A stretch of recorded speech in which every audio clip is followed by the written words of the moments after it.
ओम श्री गणेशाय नमः। आज का यह पावन दिन एकादशी महाव्रत की है। यह व्रत न केवल शरीर को पवित्र करता है बल्कि आत्मा को भी शुद्ध करता है। आज हम 3 दिव्य शक्तियों की कथा का श्रवण करेंगे। तुलसी माता जो भक्ति और शुद्धता की प्रतीक है, एकादशी माता जो व्रत की महिमा और आत्मा संयम की प्रतीक है, और लक्ष्मी माता जो समृद्धि, सौंदर्य और देवी कृपा की आदि शास्त्रीय देवी है।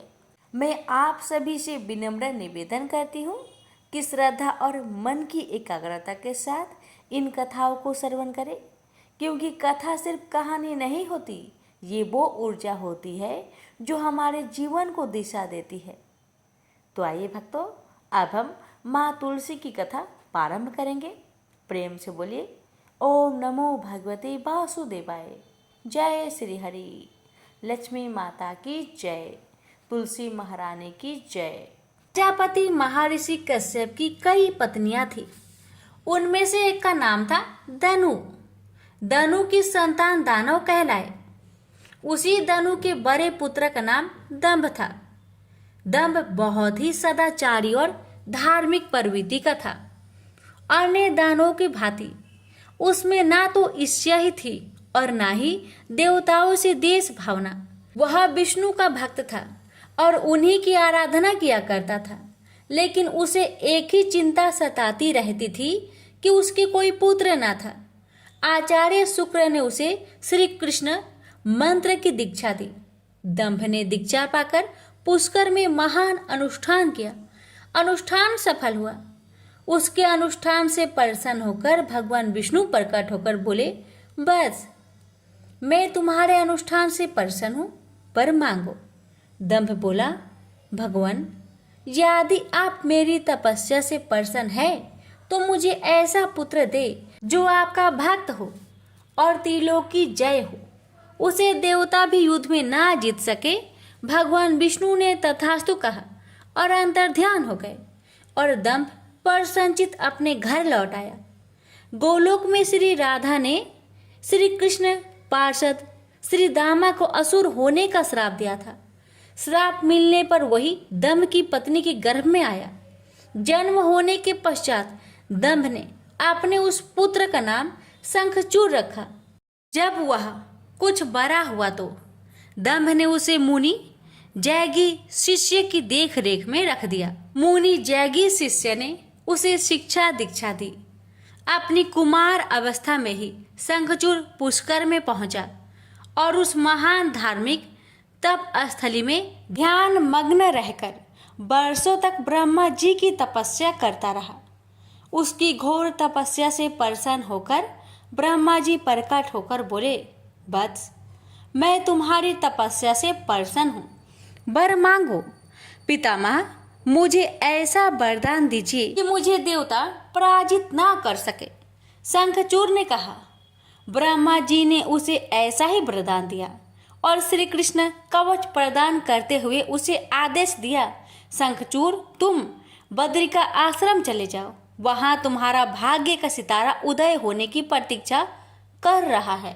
आदेश मानकर शंखचूड़ बद्रिका आश्रम पहुंचा। वहां महाराज धर्मध्वज की पुत्री तुलसी भी तपस्या कर रही थी। दोनों का आपस में परिचय हुआ और ब्रह्मा जी की इच्छा अनुसार दोनों का विवाह हो गया। अपनी पत्नी को लेकर शंखचूड़ पुनः दैत्यपुरी लौट गया। शुक्राचार्य ने उसे दानवों का आधिपति बना दिया। सिंहासन पर बैठते ही उसने अपना साम्राज्य बढ़ाने के लिए देवलोक पर चढ़ाई कर दी। ब्रह्मा जी के वरदान के कारण वह अजय हो चुका था। देवताओं को उसे हराने में कोई कठिनाई नहीं हुई। उसने अमरावती पर कब्जा जमा लिया। इंद्र अमरावती छोड़कर भाग निकले। देवता उसके डर से कंदराओं में जा छुपे। शंखचूड़ तीनों लोकों का शासक हो गया और सब लोकपालों का कार्य भी उसने संभाल लिया। उसने अपनी प्रजा की भलाई के लिए अनेक कार्य किए। प्रजा उससे बहुत प्रसन्न थी। सर्वत्र सुख और शांति थी, क्योंकि शंखचूड़ स्वयं भी कृष्ण भगवान का भक्त था। अतः उसकी प्रजा भी भगवान कृष्ण पर पूरी आस्था रखने लगी। उसके राज्य से अधर्म का नाश हो गया। प्रजा इंद्र और देवताओं को भूलने लगी। इससे देवताओं को बहुत क्षोभ हुआ। इंद्र पितामह ब्रह्मा के पास पहुंचकर बोले, पितामह, आपने शंखचूड़ को अभय होने का वरदान देकर उसे निरंकुश बना दिया है। वह अमरावती पर कब्जा जमाए बैठा है। देवता डर डर की ठोकरें खा रहे हैं। हमें बताए हम क्या करें। पितामह बोले, सुरेंद्र, शंखचूड़ धार्मिक और रीति से अपना शासन चला रहा है। प्रजा उससे प्रसन्न है। उसके राज्य में प्रजा सुखी और संपन्न है। हमें उससे कोई शिकायत नहीं है। इंद्र बोले, यह सब तो ठीक है पितामह, लेकिन क्या हम यूं ही भटकते रहे? आखिर अमरावती है तो देवताओं की ही। पितामह बोले, अवश्य है, किंतु शंखचूड़ ने तुम्हें युद्ध में पराजित करके उसे प्राप्त किया है। उसने तुम्हारी प्रजा को भी कोई कष्ट नहीं पहुंचाया है। सिर्फ सिंहासनों का ही फेर बदल हुआ है ना। इंद्र बोला, लेकिन पितामह, हम आपकी संतानें हैं। क्या आप चाहेंगे कि आपकी संतानें यूं ही दर बदर भटकती रहे? कुछ उपाय कीजिए पितामह। पितामह बोले, मैं इसमें कुछ नहीं कर सकता देवेंद्र। जब तक शंखचूड़ के भाग्य में अमरावती का ऐश्वर्य भोगना है, वह भोगेगा ही। तुम भगवान विष्णु के पास चले जाओ, वे अवश्य ही कोई उपाय तुम्हें सुझा देंगे। वहां से निराश होकर इंद्र विष्णु भगवान के पास पहुंचे और उनकी स्तुति करने लगे और बोले, भगवान, देवता इस समय भारी संकट में हैं। ब्रह्मा जी ने अपनी असमर्थता जाहिर करके मुझे आपके पास भेज दिया है। कुछ कीजिए प्रभु, अन्यथा संपूर्ण देव जाति ही नष्ट हो जाएगी। विष्णु भगवान बोले, पितामह का कहना ठीक है। मैं भी अकारण शंखचूड़ के संबंधों में हस्तक्षेप करना पसंद नहीं करता। उसकी सारी प्रजा कृष्ण भक्त है और कृष्ण मेरा ही प्रति स्वरूप है। मैं अपने भक्त पर कष्ट होते नहीं देख सकता, लेकिन निराश होने की आवश्यकता नहीं। सूर्यराज, तुम भगवान शिव के पास चले जाओ और उन्हीं से कोई उपाय पूछो। वे अवश्य तुम्हारे कष्ट का निवारण कर देंगे। विष्णु भगवान की बात सुनकर इंद्र निराश भाव से बैकुंठ से निकल आए। अंत में वह भगवान शिव के पास कैलाश पर्वत न जाकर शिवलोक पहुंचे और भगवान शिव की स्तुति करके अपने आने का प्रयोजन बताया। भगवान शिव ने उसकी बात सुनी और उसे आश्वस्त किया। धैर्य रखो सूर्यराज, तुम्हारा सिंहासन तुम्हें अवश्य प्राप्त होगा। मैं गंधर्वराज चित्ररथ को अभी दूत बनाकर शंखचूड़ के पास रवाना करता हूँ। शिव के आदेश अनुसार गंधर्वराज चित्ररथ शंखचूड़ के राजधानी पहुंचा। उस समय शंखचूड़ अपने सिंहासन पर विराजमान था। चित्ररथ ने उसका अभिवादन करने के पश्चात अपने आने का कारण बताया। दैत्यराज, मैं गंधर्वराज चित्ररथ हूँ और भगवान शिव का एक संदेश लेकर आपके पास आया हूँ।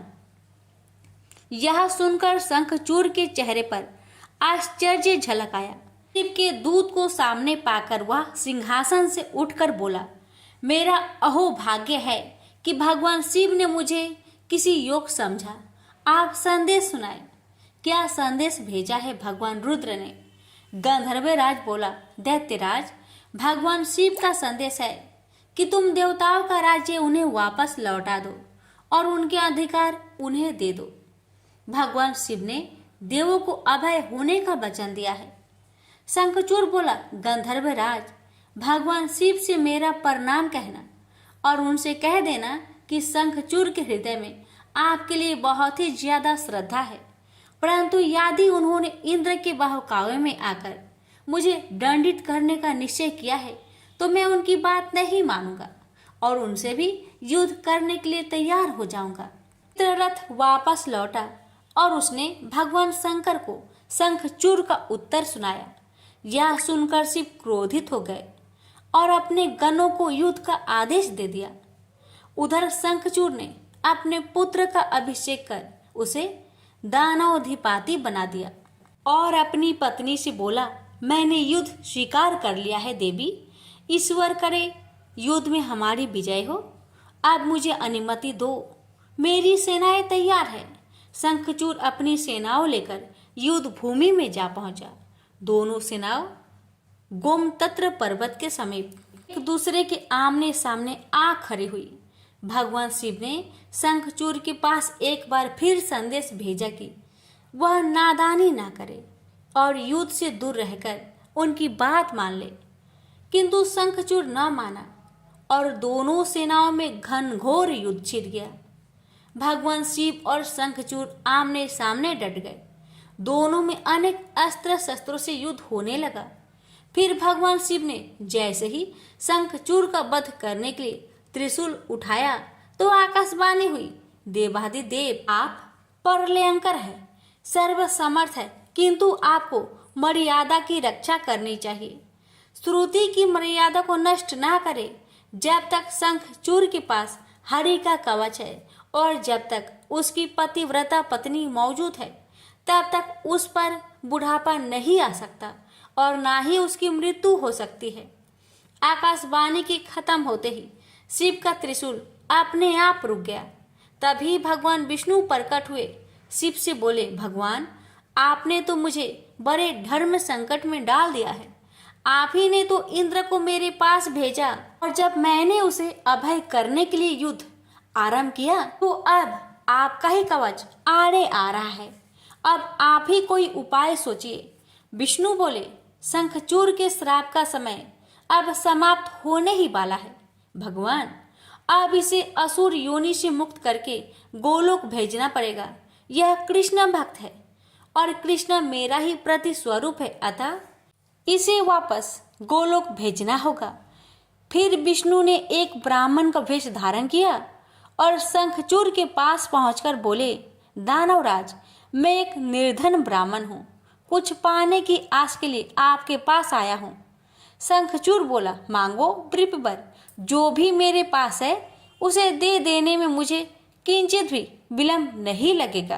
मेरा सिर भी मांगोगे तो वह भी देने से मैं इनकार नहीं करूंगा। आप आदेश तो दो। ब्राह्मण भेषधारी विष्णु बोले, दैत्यराज मुझे आपका सिर नहीं आपका कवच चाहिए। बोलिए, देंगे अपना कवच। शंखचूड़ ने अपना कवच उतारकर ब्राह्मण भेषधारी विष्णु को सौंपते हुए कहा, अवश्य यदि भगवान कृष्ण की ऐसे ही इच्छा है तो ऐसा ही होगा। आप कवच ले जाइए। ब्राह्मण भेषधारी विष्णु कवच लेकर दैत्यपुरी पहुंचे। फिर उन्होंने शंखचूड़ का भेष धारण किया और राजमहल में जाकर शंखचूड़ की पत्नी तुलसी के पास पहुंचे। तुलसी ने उन्हें अपना पति ही समझा और उनका स्वागत किया। उस रात विष्णु शंखचूड़ के महल में ही ठहरे। अचानक ही पतिव्रता तुलसी को धोखे का आभास हुआ। वह चौंक कर बिस्तर से उठी, बोली, कौन है तू और मेरे साथ छल करने का तुम्हें साहस कैसे हुआ? जल्दी बोल, अन्यथा अपने पतिव्रत तेज से अभी भस्म कर दी हूँ। विष्णु अपने वास्तविक रूप में प्रकट हो गए। उन्होंने तुलसी को समझाते हुए कहा, सुनो जी, तुम्हारे पति का समय पूरा हुआ। एक श्राप के कारण ही उसे असुर योनि में आना पड़ा था। अब से वह गोलोक में रहेगा, क्योंकि तुम्हारा पतिव्रत धर्म ही उसकी रक्षा कर रहा था। इसलिए मुझे छल करके तुम्हें कलुषित करना पड़ा। तुलसी रोते हुए बोली, यह आपने अच्छा नहीं किया भगवान। क्यों मेरे साथ छल करके मेरा अस्तित्व नष्ट किया? मैं श्राप देती हूँ कि आज से आपको भी पत्थर बन जाना पड़ेगा। आप में दया ममता नहीं है, आप पत्थर है पत्थर। विष्णु बोले, और मैं भी तुम्हें वर देता हूँ तुलसी कि मेरे पत्थर बन जाने पर तुम्हें भी मेरे पास ही स्थान मिलेगा। भविष्य में लोग तुलसी और शालिग्राम की पूजा करेंगे। तुलसी के बगैर शालिग्राम की पूजा अधूरी रहेगी। उसके बाद विष्णु अंतर्ध्यान हो गए और युद्ध भूमि में खड़े शिव को अपनी दिव्य शक्ति से सब कुछ बता दिया। शंखचूड़ और शिव में पुनः युद्ध आरंभ हो गया, किंतु तुलसी के पतिव्रत धर्म नष्ट हो जाने से शंखचूड़ की शक्ति घट गई थी। अतः शिव ने अपना त्रिशूल उसकी ओर फेंका तो वह सीधा शंखचूड़ की हृदय स्थल को बेध गया। वातावरण में हजारों बिजलियां एक साथ कौंध गई, चारों दिशाएं कांप उठी और देखते ही देखते शंखचूड़ धरती पर जा गिरा। गिरते ही उसके प्राण पेखरू उड़ गए। श्राप से मुक्ति मिलते ही श्री दामा गोलोक जा पहुंचा। उसकी भस्म से एक शंख प्रकट हुआ जो कालांतर में भगवान शिव के हाथों की शोभा बना। देवताओं ने शिव की जय जयकार की और इंद्र को अपना सिंहासन पुनः प्राप्त हो गया। प्रेम से बोलिए हर हर महादेव, माता पार्वती की जय, लक्ष्मी नारायण की जय, तुलसी माता की जय, शालिग्राम भगवान की जय। प्राचीन समय की बात है। किसी गांव में एक ब्राह्मण रहता था। परिवार में सिर्फ पति पत्नी थे, उनकी कोई संतान नहीं थी। उस देश का राजा सोमदत्त बहुत ही दानशील साधु संतों की सेवा करने वाला था। प्रचंड पराक्रमी होने के साथ साथ वह कला का भी बहुत बड़ा पारखी था। राजा प्रतिदिन पूजा पाठ करके ब्राह्मणों को, गरीबों को अपनी शक्ति से ऊपर दान किया करता था। चारों तरफ उसके राज्य में सत्य का वास था। राजा को सब सुख वैभव प्राप्त था। राजा एक पत्नी व्रत था, लेकिन राजा की कोई संतान नहीं थी। इसी दुख में राजा उतना सुख होने के बाद भी बेचैन रहता था। एक दिन ब्राह्मण की पत्नी ब्राह्मण से बोली कि दूसरे राज्य से आकर कई साधु संत ब्राह्मण राजा से दान दक्षिणा ले जाते हैं, लेकिन आप क्यों नहीं जाते राजा के दरबार में? कब तक हम लोग ऐसे गरीबी में दिन काटेंगे? तो ब्राह्मण बोलता है कि भद्रे, राजा में इतनी सामर्थ्य नहीं है कि वो मेरी इच्छा अनुसार दान दे सके। बस इसलिए नहीं जाता मैं, और जाना नहीं चाहता कि मेरे कारण राजा का मान भंग हो जाएगा। एक दिन ब्राह्मणी जीत में आ गई और ब्राह्मण को राजा के पास जाना पड़ा। राजा अपने दरबार में राजकाज में व्यस्त था। उसी समय पहरी सूचना लाया कि एक ब्राह्मण देव द्वार पर पधारे हैं। राजा स्वयं उठकर गया और उन्हें अंदर लाया, उचित स्वागत सत्कार किया और उनसे आने का कारण पूछा। ब्राह्मण ने कहा कि हे राजन, हम आपके पास एक याचक बनकर आए हैं, हम आपसे कुछ दान चाहिए।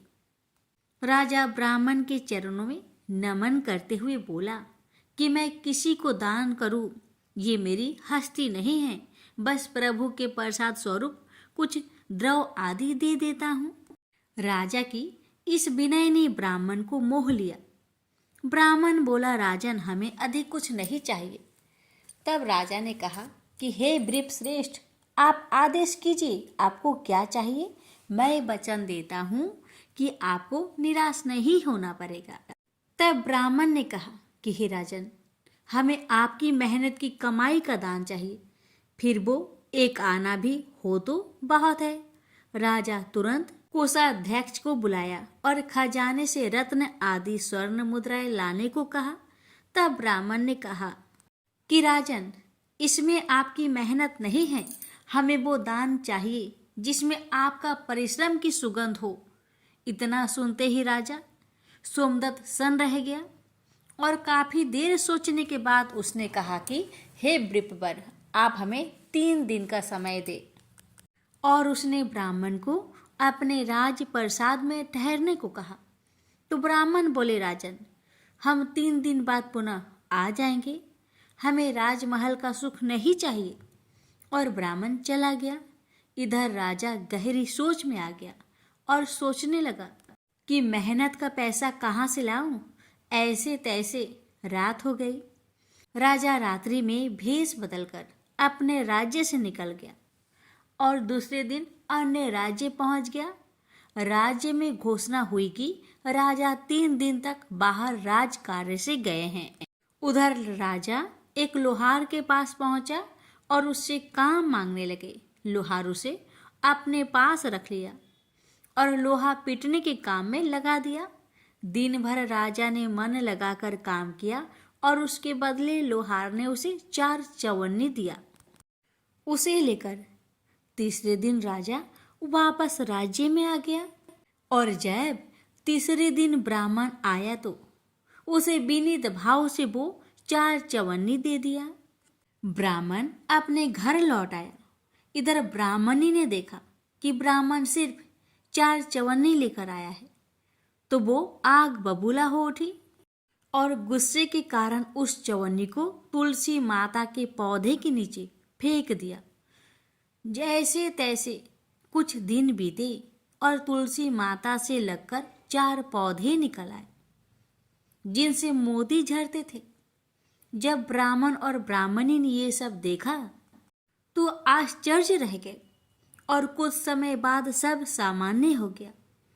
ब्राह्मणी रोज सूपा भरकर मोती समेटती और ब्राह्मण के दिन पलटने लगे और ब्राह्मण कुछ समय बाद धनाढ्य हो गया। धीरे धीरे ये बात राज्य भर में फैल गई और फिर एक दिन राजा को इस बात का पता चला। राजा स्वयं देखने आया और देखकर सन्न रह गया।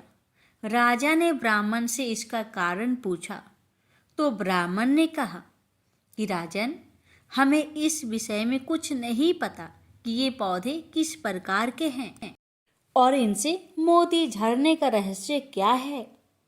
राजा ने दूसरे दिन आदेश दिया कि उन पौधों को उखाड़कर देखा जाए और मजदूर लगाए गए।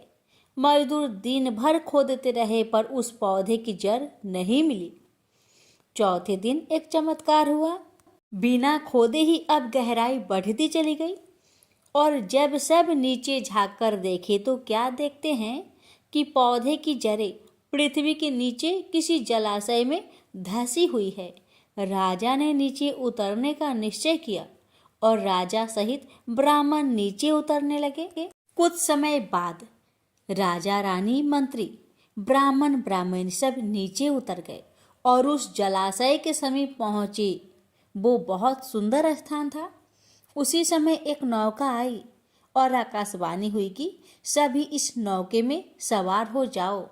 ऐसा सुनकर सब उस नाव में सवार हो गए और चमत्कारिक रूप से वो नौका उस नदी के अंदर समा गई। अंदर जाने पर पता चला कि वो साधारण जलाशय नहीं बल्कि साक्षात क्षीर सागर है। नीचे पहुंचने पर सबको शेष सैया भगवान श्री हरि दिखाई दिए और उनके नाभि से वो चारों पौधे के जड़ लगे हुए दिखे जो प्रभु के नाभि निकल रहे थे। राजा सहित सब ये देखकर आश्चर्यचकित रह गए और इसका रहस्य पूछे। तब प्रभु ने कहा, राजन, सोमदत्त, ये पौधे उस चवन्नी रूप बीज से उत्पन्न हुए हैं जो तुमने ब्राह्मण को दिए थे।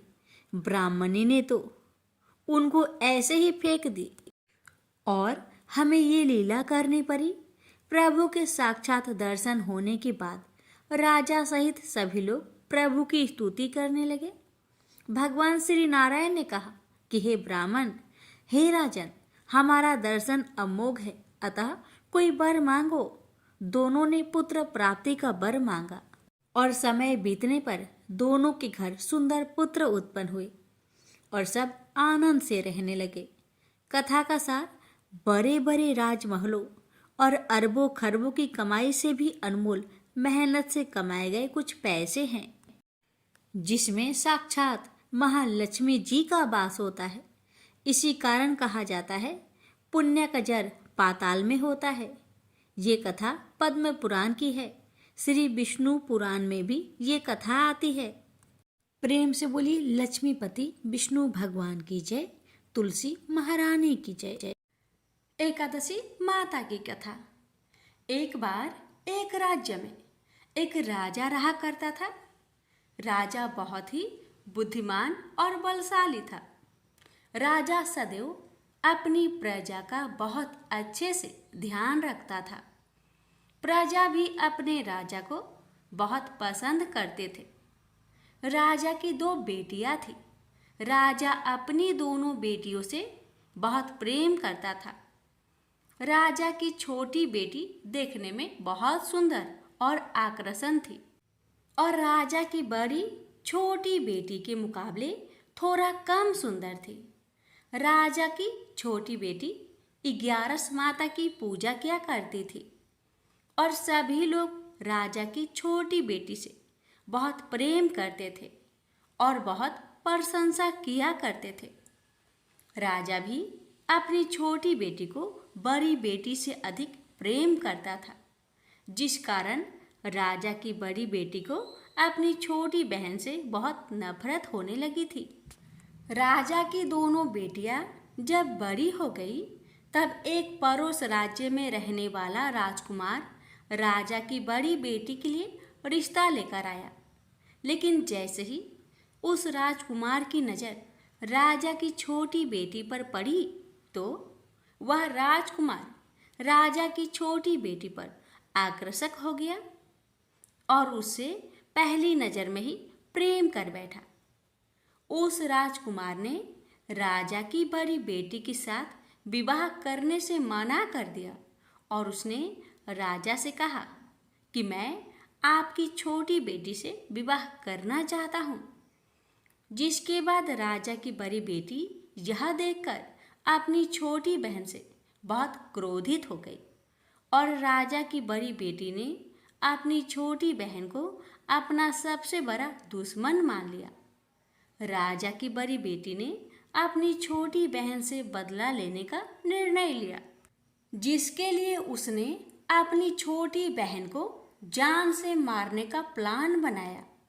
राजा की बड़ी बेटी ने अपनी छोटी बहन को मारने के लिए सबसे पहले एक लड्डू में जहर मिलाकर अपनी छोटी बहन को दे दिया और उसको लड्डू खाने के लिए कहा। लेकिन लड्डू खाने के बाद भी छोटी बहन को कुछ नहीं हुआ। बड़ी बहन यह देखकर बहुत आश्चर्यचकित हो गई, लेकिन बड़ी बहन ने हार नहीं मानी और उसने जब रात में छोटी बहन अपने कमरे में सो रही थी तब एक मटके में सांप रखकर उस कमरे में छोड़ दिया। लेकिन सांप भी छोटी बहन का कुछ नहीं कर पाया, जिसके बाद बड़ी बहन ने अपनी छोटी बहन से कहा कि चलो हम लोग कुएं में से पानी भरकर लाते हैं। जिसके लिए वह अपनी छोटी बहन को पानी भरने के बहाने कुएं के पास ले गई और उसने अपनी छोटी बहन को कुएं में धक्का दे दिया। लेकिन छोटी बहन को तब भी कुछ नहीं हुआ, क्योंकि हर बार 11 माता उसकी रक्षा कर रही थी और उधर बड़ी बहन अपने सारे प्रयासों के बाद असफल हो रही थी, जिससे वह बहुत क्रोधित होती जा रही थी। फिर उसने अपनी छोटी बहन के पास जाकर उससे खुद ही पूछा कि मेरी छोटी बहन, तुमको पता है भगवान ने सबकी मृत्यु एक निश्चित समय पर लिखी हुई है और कैसे तुम्हारी मृत्यु होगी, क्या यह तुम जानती हो? तब छोटी बहन ने अपनी बड़ी बहन को बताया कि हाँ, मैं तो जानती हूँ मेरी मृत्यु कैसे होगी। छोटी बहन से यह सुनकर बड़ी बहन मन ही मन बहुत प्रसन्न होने लगी और उसने अपनी छोटी बहन से कहा कि तो मुझे अपनी मृत्यु का राज बताओ। छोटी बहन ने अपनी बड़ी बहन से कहा कि मेरी मृत्यु तो एक तोते में है, जो तोते के गले में एक हार है, उससे मेरी मृत्यु होगी। जब कोई भी व्यक्ति तोते को मारकर वह हार अपने गले में पहनेगा तो मैं मूर्छित हो जाऊंगी और जैसे ही उस हार को अपने गले से उतारेगा तो मैं वापस से जीवित हो जाऊंगी।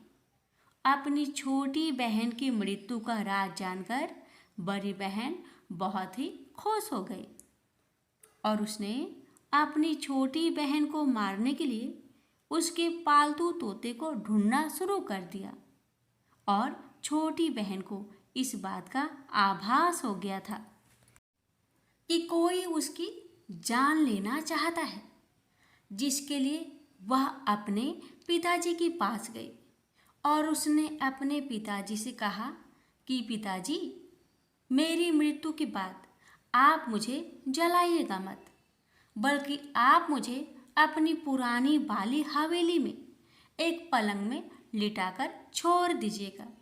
अपनी छोटी लड़की की यह बात सुनकर राजा बहुत आश्चर्यचकित हो गए। राजा ने अपनी छोटी बेटी से पूछा, बेटी, तुम ये क्या कह रही हो? तब राजा की छोटी बेटी ने बताया, पिताजी, समय किसी के लिए नहीं रुका है, कब क्या हो जाए किसी को कुछ पता नहीं है। और फिर राजा ने अपनी छोटी बेटी से कहा कि तुम ऐसी बातें क्यों कर रही हो? 3 दिन में तो तुम्हारा विवाह है। लेकिन छोटी बेटी ने अपने पिताजी को ऐसा करने पर मजबूर कर दिया और उनसे वचन ले लिया।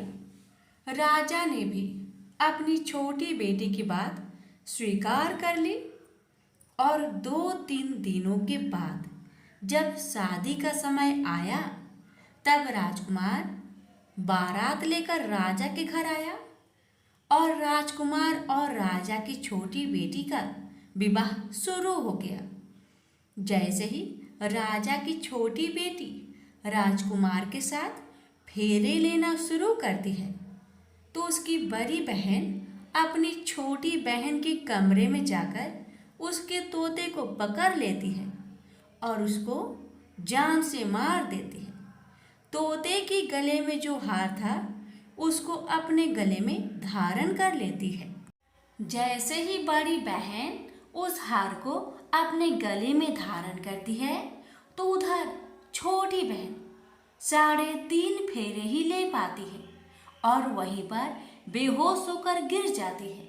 जिसके बाद राजा ने बड़े बड़े दर्द हकीमों को बुलाया और अपनी छोटी बेटी का इलाज करने के लिए कहा। राजा की बात सुनकर वैद्य ने छोटी बेटी को जब चेक किया, तो राजा को बताया कि आपकी छोटी बेटी ना तो जीवित है और ना ही मरी हुई है। यह मैं ऐसा पहली बार देख रहा हूँ। राजा ने वैद्य और हकीम को यह बात बाहर बताने से मना कर दिया और उनको कहा कि अगर तुमने यह बात किसी को बाहर बताई तो हम तुम्हें फांसी दे देंगे। राजा ने अपनी छोटी बेटी को पुराने महल में ले जाकर एक पलंग में लिटा दिया और वहाँ पर कुछ सैनिक को तैनात कर दिया। वापस अपने महल पर आ गया। राजा की बड़ी बेटी अपने पिताजी के पास आई और कहने लगी कि पिताजी, अगर यह शादी संपन्न नहीं हुई तो आपकी इज्जत का क्या होगा? आप कहे तो आपकी इज्जत बचाने के लिए राजकुमार से शादी करने के लिए तैयार हूँ। जिसके बाद राजा ने अपनी बड़ी बेटी की बात मान ली और राजा ने बड़ी बेटी को छोटी बेटी के कपड़े पहनाकर मंडप पर भेज दिया। लेकिन राजकुमार यह जान गया कि यह राजा की छोटी बेटी नहीं, बल्कि यह राजा की बड़ी बेटी है। लेकिन जब राजकुमार ने शादी करने से मना किया, तो सभी लोगों ने राजकुमार को विवश करके राजा की बड़ी बेटी से बचे हुए फेरे को संपन्न करा दिया और विवाह करवा दिया। जिसके बाद राजकुमार राजा की बड़ी बेटी को अपने महल ले गया। राजकुमार राजा की बड़ी बेटी से ना तो बात करता था, न ही उसको पसंद करता था और ना ही उसके आसपास भटकता था। और राजकुमार ने यह फैसला लिया था कि वह अपनी प्रेमिका को ढूंढ कर रहेगा और यह जानकर रहेगा कि उसके साथ हुआ क्या है। एक दिन राजकुमार अपने घोड़े पर सवार होकर राजा के पुराने महल के पास पहुंच गया, जहां पर उसने कुछ सैनिकों को देखा। महल के पास पहुंचकर राजकुमार ने जब महल को ध्यान से देखा तो वह समझ गया कि यह तो हमारे ससुर जी का महल है। तब राजकुमार ने सैनिकों से पूछा, तुम लोग यहाँ क्या कर रहे हो और इस महल के अंदर उस पलंग में कौन लेटा है? जिसके बाद सैनिकों ने बताया कि जहाँ पर राजा की छोटी बेटी लेटी है। यह सुनकर राजकुमार बहुत प्रसन्न हो गया और वह तुरंत अपनी प्रेमिका के पास पहुंच गया और उसकी सेवा करने लगा। जैसे ही रात हुई तो राजा की छोटी बेटी उठकर खड़ी हो गई। राजकुमार यह देखकर बहुत खुश हो गया और उसने अपनी प्रेमिका से पूछा कि तुम यहाँ क्या कर रही हो? तुम मेरे साथ मेरे घर चलो। राजा की छोटी बेटी ने राजकुमार को सारी बातें बता दी कि मेरी जान एक तोते में बसी थी और मैंने यह बात सिर्फ अपनी बड़ी बहन को बताया था और मुझे पता है कि उसने ही मुझे मारने का प्रयास की है। उसके पास एक हार है जिसको वह सुबह पहन लेती है और रात को उतार देती है। जब तक वह हार को पहने रहती है तब तक मैं मूर्छित रहती हूँ और जैसे ही वह हार को उतार देती है तो मैं जीवित हो जाती हूँ और जब तक मेरी बड़ी बहन के पास वह हार है तब तक मैं ऐसे ही जीवित और मूर्छित होती रहूँगी। अगर मेरी बड़ी बहन के पास जो हार है वह मेरे हाथ में लग जाए तो मैं हमेशा के लिए जीवित हो जाऊंगी। राजकुमार यह बात सुनकर राजा की छोटी बेटी के पास रहने का निर्णय ले लिया और अपने बचे हुए सारे फेरे उस पलंग में लेटी राजकुमार की छोटी बेटी के साथ ले लिया और अपना विवाह पूर्ण कर लिया और वहीं पर ही रहने लगा। देखते ही देखते कुछ समय में राजा की छोटी बेटी और राजकुमार की पत्नी पेट से हो गई। एक दिन राजकुमार को किसी काम से बाहर जाना पड़ा। तब छोटी बहन के पेट में बहुत तेज दर्द होने लगा, जिसके बाद उसने 11 माता का आह्वान किया। जिसके बाद वहाँ पर 11 माता प्रकट हुई और उन्होंने अपनी भक्तों के दर्द को दूर किया और एक पुत्र की प्राप्ति करवाई। और वहीं पर अचानक से राजकुमार भी आ गया। राजकुमार ने 11 माता को देखा तो वह आश्चर्यचकित हो गया और उसने तुरंत माता को प्रणाम किया और 11 माता ने राजकुमार से कहा कि जब तुम्हारा बेटा 5 वर्ष का हो जाए तो तुम अपनी पत्नी का हार आकर इसके गले में डाल देना। और देखते ही देखते राजकुमार और राजा की छोटी बेटी का पुत्र 5 वर्ष का हो जाता है। तो राजकुमार अपने बेटे से कहता है कि बेटा, मैं कुछ काम से बाहर जा रहा हूँ, तुम अपनी माता का ध्यान रखना। और वहाँ से चला जाता है। राजा को बाहर निकलता देख बड़ी बहन के सैनिक देख लेते हैं और बड़ी बहन को जाकर सारी बातें बता देते हैं। जिसके बाद बड़ी बहन अपनी छोटी बहन के पुत्र को वहाँ से उठवा लेती है और उसको मरवा देती है। छोटी बेटी के पुत्र को 2 टुकड़े करवा देती है। पहला टुकड़ा चक्की के पास छुपा देती है और दूसरा टुकड़ा अपनी पलंग के नीचे रख देती है।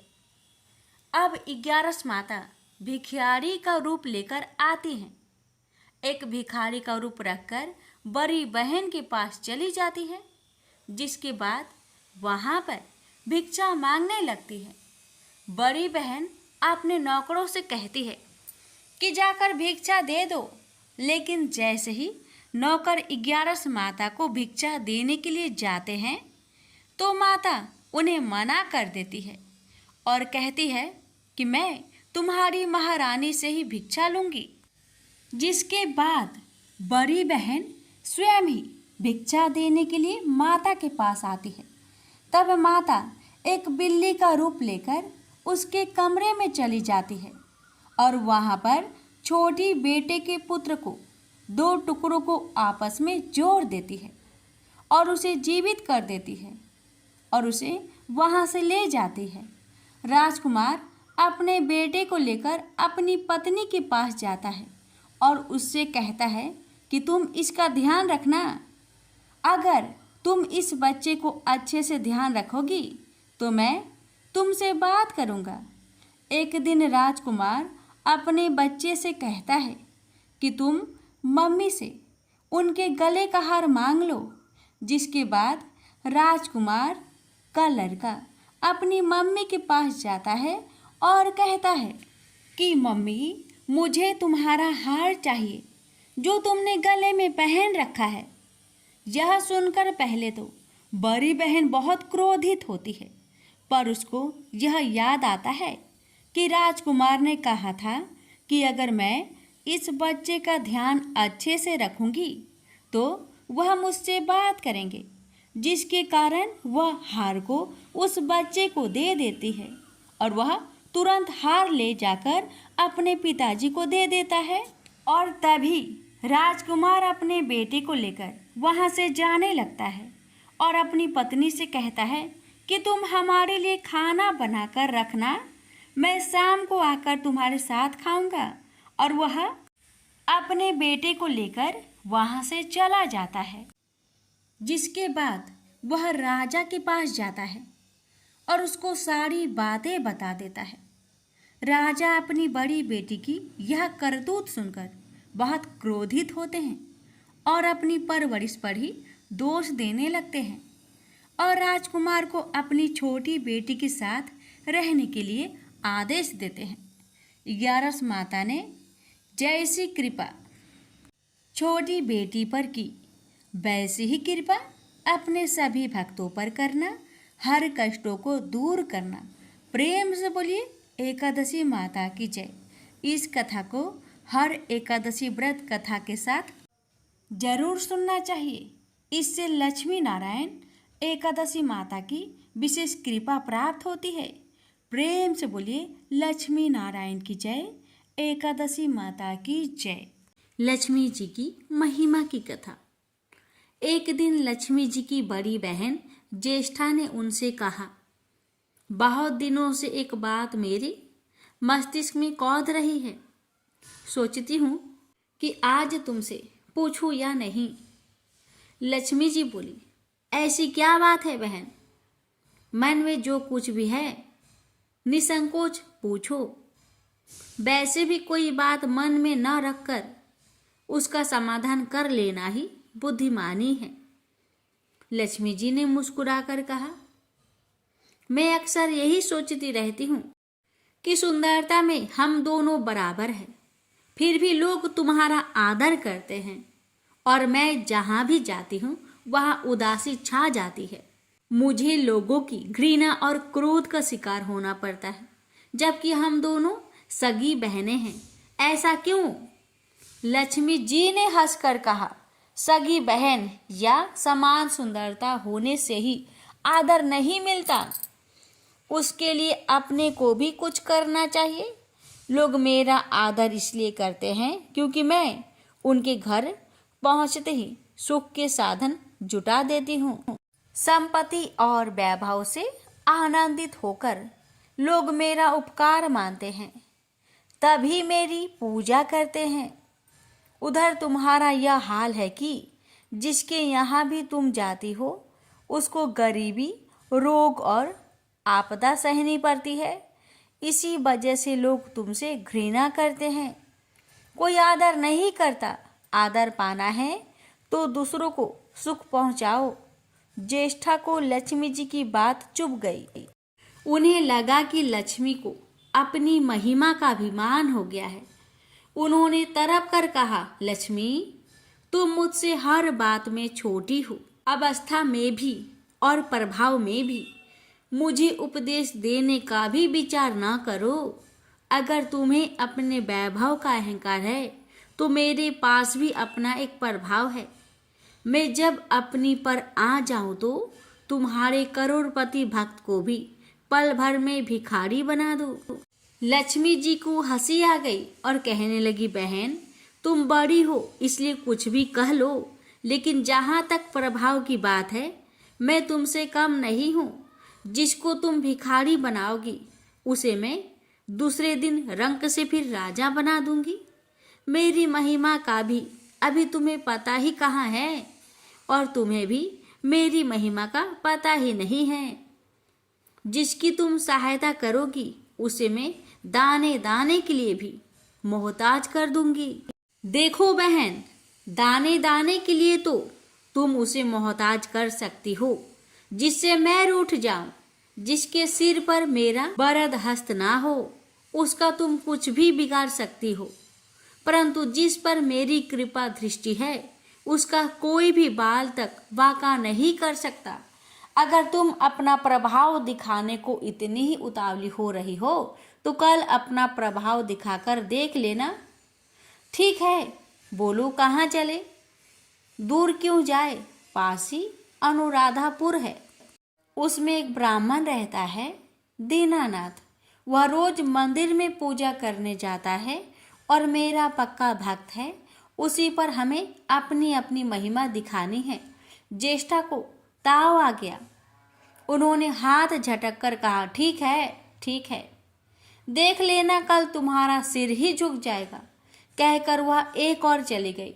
लक्ष्मी जी वहीं खड़ी बहन के क्रोध और अहंकार पर मुस्कुराती रही। दूसरे दिन दोनों बहन अनुराधापुर के विष्णु मंदिर में पहुंची। उन्होंने वेश बदल रखा था। साधारण स्त्रियों की तरह वे दोनों मंदिर के द्वार पर बैठ गई। लोग ने देखा अवश्य, किंतु किसी ने उनकी और कोई खास ध्यान नहीं दिया। ध्यान देने वाली कोई खास बात भी नहीं थी। वह मंदिर था और वहां हर रोज दीन दुखी आते जाते रहते थे। वहां आने वाले सभी किसी न किसी परेशानी में घिरे रहते थे। फिर भला उन्हें किसी दूसरे की परेशानी से क्या सरोकार हो सकता था। थोड़ी देर बाद उन्हें दीनू पंडित आया। दोनों बहनों की नज़र उस पर जम गई। पूजा करके जब वह लौटने लगा तो ज्येष्ठा ने कहा, लक्ष्मी वह तुम्हारा भक्त आ रहा है, बन पड़े तो कोई सहायता करो। हाँ करती हूँ कहकर लक्ष्मी जी ने एक पोला बांस दीनू के रास्ते में रख दिया जिसमें मोहरें भरी हुई थी। ज्येष्ठा ने बांस को छूकर कहा, अब तुम मेरा प्रभाव भी देख लेना। पूजा करके लौट रहे दीनू ने रास्ते में पड़ा हुआ वह बांस का टुकड़ा उठा लिया। उसका विचार था कि वह किसी न किसी काम में आ जाएगा। घर में 100 जरूरतें होती हैं। अभी वह पंडित कुछ ही आगे बढ़ा था कि उसे एक लड़का मिला। लड़के ने पहले पंडित जी से राम राम की, फिर बड़ी ही नम्रता से बोला, पंडित जी मुझे अपनी चारपाई के लिए बिल्कुल ऐसा ही बांस चाहिए। दादाजी ने यह कहकर भेजा है कि जाओ बाजार से ले आओ। ऐसा बांस पंडित जी कहाँ मिलेगा? दीनू ने कहा, मैंने मोल नहीं लिया, रास्ते में पड़ा था सो उठा लाया। लो तुम्हें ज़रूरत है तो तुम ही रख लो। वैसे बाजार में 1 रुपए से कम का नहीं है। लड़के ने चवन्नी देते हुए कहा, मगर मेरे पास तो यह चवन्नी है। पंडित जी अभी तो आप इसे ही रखिए, बाकी 12 आने शाम को दे जाऊंगा। पंडित जी खुश थे कि बिना किसी हील हुज्जत के रुपया कमा लिया। दीनू पंडित जी ने चवन्नी लेकर बांस लड़के को दे दिया और वह चवन्नी अपनी डोलची में रख दी। मंदिर के पास खड़ी दोनों देवियाँ यह सारी लीला देख रही थी। ज्येष्ठा ने कहा, लक्ष्मी देखो तुमने, तुम्हारी इतनी सारी मोहरें मात्र एक चवन्नी में बिक गई। और अभी क्या, यह चवन्नी भी तुम्हारे भक्त के पास नहीं रुकेगी। चलो उसके पीछे चलते हैं और देखते हैं कि क्या होता है। दोनों बहनें दीपू के पीछे पीछे चलने लगी। एक तालाब के पास दीनू ने डोलची रख दी और कमल के फूल तोड़ने लगा। उसी बीच एक चारवाहे का लड़का आया और डोलची में रखी हुई चवन्नी लेकर भाग गया। दीनू को पता ही नहीं चला, फूल तोड़कर वह अपने घर चलने लगा। इतने में वही लड़का आता हुआ दिखाई दिया जिसने चवन्नी देकर उससे बांस ले लिया था। करीब आकर वह बोला, पंडित जी, यह बांस तो बहुत बचनी है। दादाजी ने कहा कि कोई हल्का बांस चाहिए, इसकी चारपाई ठीक न होगी, यह लीजिए, आप अपना बांस वापस ले लीजिए। कहकर उसने बांस पंडित जी के हवाले कर दिया। दीनू ने बांस ले लिया, लेकिन चवन्नी तो डोलची में थी ही नहीं। अब उसने कहा, बेटा, चवन्नी तो कहीं गिर गई, तुम मेरे साथ घर चलो, वहाँ दूसरी दे दूंगा। इस समय मेरे पास एक भी पैसा नहीं है, तब आप जाइए, मैं शाम को आकर घर से ले लूँगा। यह कहकर लड़का अपनी राह लौट गया। बांस फिर से पंडित जी के ही पास आ गया और लक्ष्मी जी होले से मुस्कुराई। उनको इस प्रकार मुस्कुराते देखकर ज्येष्ठा मन ही मन में जल उठी। वह बोली, अभी तो खेल शुरू ही हुआ है, देखते चलो कि मैं इसे कैसे तिगनी का नाच नचाती हूँ। दीनू बेचारा इस सब बातों से बेखबर अपनी ही धुन में आगे बढ़ा चला जा रहा था। उसे क्या पता था कि वह शतरंज का मोहरा बना हुआ है। वह तो धूप छाव की भांति दोनों बहनों का प्रभाव सहता चुपचाप चला जा रहा था। आगे चलकर गांव का एक अहीर मिला। उसने दीनू को चवन्नी वापस करते हुए बताया, पंडित जी, मेरा लड़का आपकी डोलची से यह चवन्नी उठा लाया था। वह बड़ा ही शैतान है। मैं आपकी वही चवन्नी लौटाने आया हूँ। हो सके तो उस शैतान को माफ कर दीजिएगा। दीनू ने आशीर्वाद देकर चवन्नी ले ली और प्रसन्न मन से उस लड़के को पुकारने लगा, जो शाम को घर आकर चवन्नी लेने की बात कहकर लौटा जा रहा था। आवाज़ सुनकर लड़का लौट आया। अपनी चवन्नी वापस पाकर वह भी प्रसन्न हो गया। दीनू पंडित निश्चित मन से घर की ओर बढ़ने लगा। उसके एक हाथ में पूजा की डोलची थी और दूसरे हाथ में वही 5 हाथ का लंबा बांस।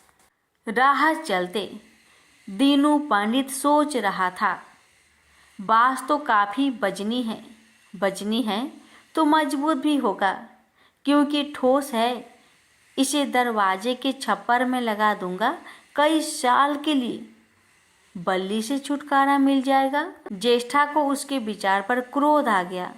लक्ष्मी जी के प्रभाव से दीनू को लाभ होता देख वह मन ही मन बुरी तरह जली जा रही थी। जब उन्होंने देखा कि पंडित का घर करीब आ गया है, तो कोई उपाय न पाकर उन्होंने दीनू को मार डालने का विचार किया। उन्होंने कहा, लक्ष्मी, धन संपत्ति तो मैं छीन ही लेती हूँ, अब तुम्हारे भक्त के प्राण भी ले लूँगी। देखो वह किस तरह तरप तरप कर मरता है। और वह तुरंत सांप बनकर दीनू की ओर दौड़ पड़ी। लक्ष्मी जी को तनी सा भी घबराहट नहीं हुई। वह उसी तरह खड़ी मुस्कुराती रही। सहसा दीनू चौक पड़ा। एक भयानक सांप फन उठाए उसकी ओर झपट रहा था। प्राण तो सभी को प्रिय होते हैं, उपाय रहते कोई अपने को संकट में नहीं पड़ने देता। दीनू ने पगडंडी वाला रास्ता छोड़ दिया और एक और को भागने लगा, लेकिन सांप बनी ज्येष्ठा उसे भला कहाँ छोड़ने वाली थी। वह तो उस गरीब के प्राणों की प्यासी हो चुकी थी। वह भी दीनू के आगे पीछे दाएं बाएं बराबर दौड़ती ही रही। दीनू घबरा गया। उसने हाथ जोड़कर कहा, हे नाग देवता, मैंने आपका कुछ नहीं बिगाड़ा है, शांति से अपनी राह लौट जाइए। आखिर क्यों मुझ गरीब के पीछे पड़े हो? व्यर्थ में किसी ब्राह्मण को सताना अच्छी बात नहीं है, लेकिन वह नाग तो ज्येष्ठा का रूप था, जो दीनू को किसी भी तरह डसना चाहता था। प्रार्थना पर कुछ भी ध्यान ना देकर वह सांप एक बारगी फुफकारता हुआ झपट पड़ा। जब दीनू ने देख लिया कि बिना संघर्ष किए अब जान नहीं बचेगी, तो उसने प्राण रक्षा के लिए भरपूर जोर लगाकर वही बाँस सांप के ऊपर दे मारा। धरती से टकराते ही बाँस के 2 टुकड़े हो गए और उसके भीतर भरी हुई मोहरे खन खनाकर बिखर गई, जैसे लक्ष्मी हंस पड़ी। दीनू के मुंह से हैरतपूर्ण चीख सी निकली। अरे! थोड़ी देर के लिए वह ठगा सा खरा आंखें फाड़े उन मोहरों की ओर देखता रहा। एक पल के लिए तो वह सांप को भूल ही गया, परंतु फिर जैसे उसे झटका सा लगा।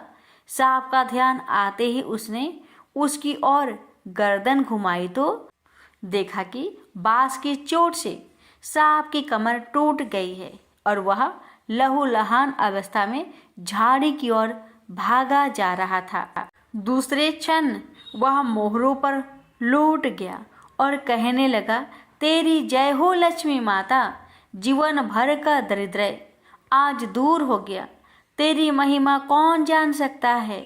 चलो अब घर में बैठकर तुम्हारी पूजा आरती करूँगा। और फिर जल्दी जल्दी उसने सारी मोहरे अंगोछे में बांध दी और लंबे लंबे कदमों से घर की ओर चल दिया। पीछे एक पेड़ की छाया में खड़ी लक्ष्मी अपनी बहन ज्येष्ठा से मुस्कुराकर पूछ रही थी, कहो बहन, सच बताना, बड़प्पन की था मिली की अभी नहीं? बड़प्पन किसी को कुछ देने में ही है, उसे छीनने में नहीं। ज्येष्ठा ने कोई उत्तर नहीं दिया। वह चुपचाप उदास खड़ी रही। लक्ष्मी जी ने उनका हाथ पकड़कर कहा, फिर भी हम दोनों बहनें हैं, जहाँ रहेंगी साथ ही रहेंगी। आओ अब चले। प्यारे भक्तों, तो ये थी लक्ष्मी जी की महिमा की कथा। प्रेम से बोलिए महालक्ष्मी माता की जय।